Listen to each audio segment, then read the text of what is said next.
একটি লাইনে মোট 52 জন ছাত্র দাঁড়িয়ে আছে। রাম শ্যামের 18 জনের আগে আছে। শ্যাম শেষ থেকে 13তম স্থানে আছে।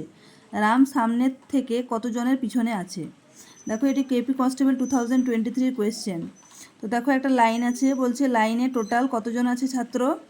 টোটাল আছে 52 জন। এবার বলা হয়েছে যে রাম শ্যামের 18 জনের আগে আছে। এবার ধরো রাম আছে এই পজিশনে আর শ্যাম আছে এই পজিশনে, তাহলে রাম আর শ্যামের মাঝখানে কতজন আছে? টোটাল 18 জন আছে। তাহলে 18 প্লাস রাম আর শ্যামকে নিয়ে টোটাল কতজন হবে এখানে? টোটাল হবে এখানে 20 জন। এবার বলা হয়েছে দেখো, এবার বলা হয়েছে শ্যাম শেষ থেকে 13তম স্থানে আছে। শ্যাম এই শেষ দিক থেকে 13তম স্থানে আছে, তাহলে শ্যামের আগে আরও 12 জন আছে।